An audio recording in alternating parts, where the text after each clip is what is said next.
Assalamualaikum warahmatullahi wabarakatuh. Selamat malam, selamat pagi, selamat siang semuanya. Hari ini saya akan menampilkan hasil akhir dari pekerjaan desain website UI UX yang ditujukan untuk UMKM ASIME. Sebelumnya perkenalkan, nama saya Muhammad Yusuf Muhammad Ibrahim.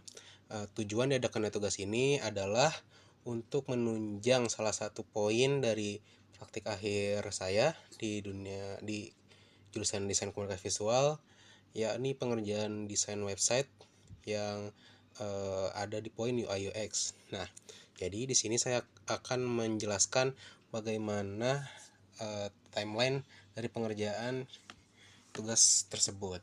Pertama kita ada perancangan dulu berupa file Word yang sudah disusun sedemikian rupa agar terbentuk rancangan desain bagaimana nantinya. Nah, lanjut aja langsung. Pertama-tama jadi desain website ini ditujukan untuk UMKM yang bernama ASIME. Nah, ASIME ini dia bergerak di bidang penjualan makanan khas daerah, yakni di Minang, makanan khas Minang. Nah, jadi di sini saya sempat melakukan wawancara dengan pihak ASIME, yakni Bu Rahmawati. Selama wawancara itu saya menyimpulkan bahwa yang dibutuhkan oleh Bu Rahma ini adalah sebuah website yang ditujukan untuk menjual belikan produknya dia ini. Nah, jadi setelah saya mendapat poin penting seperti itu, saya akhirnya memutuskan untuk membuat desain website sedemikian rupa untuk mencapai tujuan tersebut. Nah, di sini ada beberapa pertanyaan yang sempat saya tanyakan, dari mulai profil bisnisnya, lalu kebutuhannya, dan kendala. Untuk profil, ya seperti yang saya jelaskan sebelumnya, ASIME ini bergerak di bidang kuliner Minang. Lalu kebutuhan yang dia perlukan untuk website yang akan dibuat ini adalah untuk menjual produk secara online dan menjangkau banyak pelanggan. Dan fitur yang diperlukan dan diinginkan adalah katalog produk, fitur pembelian online, sistem pembayaran. Yang diusahakan, yang diinginkan itu adalah berupa bentuk digital, seperti e-wallet atau mungkin juga m-banking. Lalu kendala-kendala yang sempat saya ajukan sebelum pertanyaan sebelumnya adalah apakah ada alasan terbesar kenapa belum mencapai ke dunia menyentuh dunia website tersebut gitu.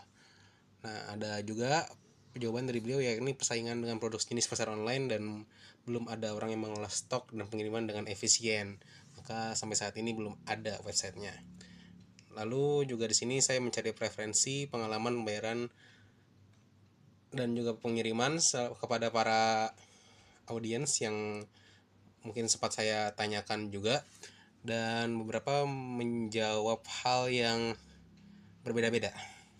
Seperti pertanyaan simpelnya adalah, jika kamu membeli barang, apakah kamu lebih senang membayarnya secara cash COD atau cashless melalui e-wallet atau m-banking?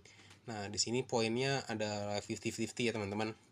Jadi rata-rata orang-orang tuh ada jawabannya masing-masing. Yang COD nilai plusnya adalah mereka bisa membayar secara langsung dengan uang yang pas, dan bahkan mungkin bisa memberi tip kepada kurirnya. Dan adapun yang bisa menjawab bahwa cashless lebih mudah karena orang-orang tersebut jarang ada di rumah atau karena jarang megang cash. Nah, tapi karena di sini adalah saya berpusat pada berpusat pada permintaan dari pihak UMKM, dengan dimana lebih ingin berfokus pada digitalnya saja. Jadi diusahakan sih tidak ada proses COD selama nanti website berjalan, seperti itu. Dokumen persiapan yang saya siapkan untuk ini adalah dengan tema makanan, dan desainnya yang menciptakan kesan tradisional dengan alami dan warna elegan seperti merah tua, merah muda, dan juga sedikit aksen kuning. Dan dengan deskripsi, website ini akan menjadi toko online yang menjual makanan-makanan khas Minang yang dibuat oleh ASIME dengan informasi lengkap tentang produk, varian produk, cara penyajian, dan harga. Desain website akan menampilkan gambar produk yang menggugah selera dan elemen visual yang menggambarkan keaslian dan kualitas ayam rendang dan bumbu rendang yang dijual. Referensi yang saya dapatkan, saya temukan dari website Dribbble. Nah, contoh-contoh website ini adalah hasil desain dari para desainer online yang saya jadikan sebagai preferensi untuk desain yang akan saya buat nantinya, seperti itu. Lanjut ke selanjutnya, yakni user flow dari desain yang akan kita kerjakan nantinya. Nah, jadi nantinya akan ada homepage yang diisi oleh navbar. Nah, isi navbarnya sendiri ada logo, lokasi pengiriman, lacak pengiriman, keranjang, dan account. Lalu pada halaman homepage sendiri juga ada laman bestseller, recommendation, and food bar. Lalu kemudian ada laman detail produk.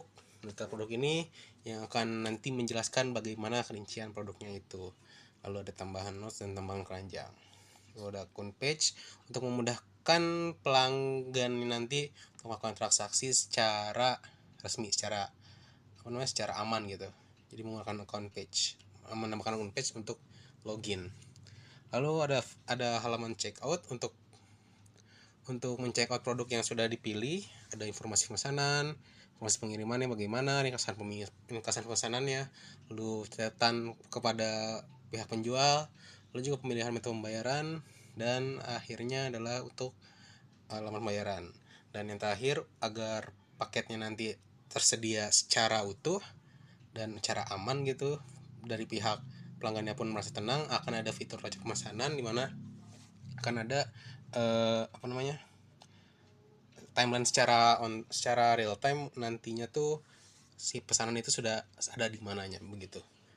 Nah, jadi di sini ada wireframe dari desain yang saya buat. Jadi wireframe ini adalah sebuah apa bahasanya, sketsa mungkin ya, gambaran goresan awal untuk sebuah desain. Sini ada homepage yang sudah saya jelaskan tadi, lalu ada login page, detail produk, keranjang, dan checkout, payment, dan lacak pemesanan. Nah, dari semua ini sudah saya sesuaikan sebagaimana referensi yang saya lihat, dan juga sudah saya kembangkan lagi dengan acuan dari pertanyaan-pertanyaan dari hasil wawancara yang sudah saya lakukan sebelumnya. Nah, selanjutnya untuk ke desain hasil yang sudah saya buat adalah seperti ini. Nah, di homepage-nya sendiri sudah terlihat sini bagian navbar, terlihat ada logo, ada icon homepage untuk memudahkan para pembeli untuk tidak ribet gitu untuk balik ke homepage-nya. Dari pengiriman, lacak pengiriman, logo sign in untuk akun kita masuk gitu, account page-nya.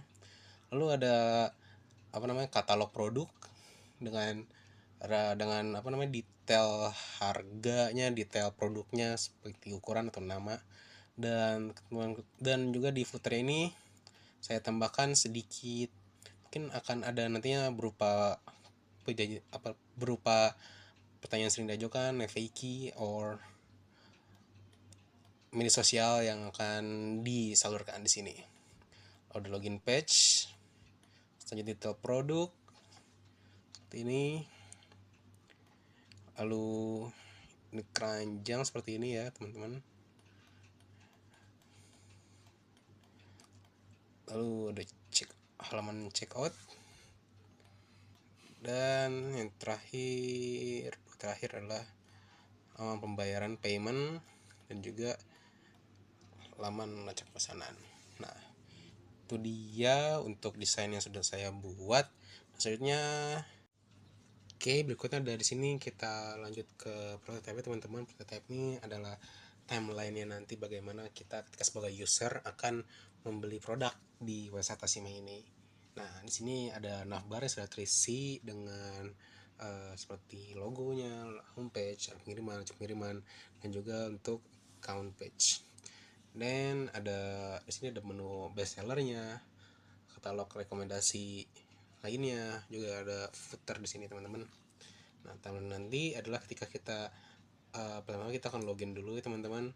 Nah, jadi ketika login ini muncul, nanti diisi itu teman-teman, misal isi masukkan telepon atau juga masukkan sandi dan buat akun. Nah, setelah itu kita akan diarahkan kembali ke home, dan ketika milih produk, misal nih ada produk ayam rendang 50 gram, ada detailnya, kita tambahkan keranjang, berhasil, dan bisa lanjut belanja nih. akan lanjut belanja. Kan misal memilih yang lain, ketika kita kembali lagi misal ke bagian tambah keranjang dan kita lanjut check out, dan ada tampilan seperti ini. Ada yang bisa diisi seperti informasi pemesanan, ada nama, email, telepon, informasi pengirimannya, lalu ringkasan, catatan, dan metode pembayaran yang akan nantinya. Misal saat ini kita memilih sebagai kris, nanti akan muncul QR yang bisa di scan. Nah, setelah selesai, produk akan berhasil pembayarannya dan akan ada timeline produk akan sudah sampai di mana gitu. Nah, itu saja untuk hasil website desain saya untuk tugas akhir penunjang uji kompetensi ini. Semoga misalnya sudah saya kerjakan bisa menjadi contoh, bisa menjadi referensi, bisa menjadi ilmu bagi kita semua, dan bisa membantu untuk semua UMKM yang ada di Indonesia. Amin. Assalamualaikum warahmatullahi wabarakatuh.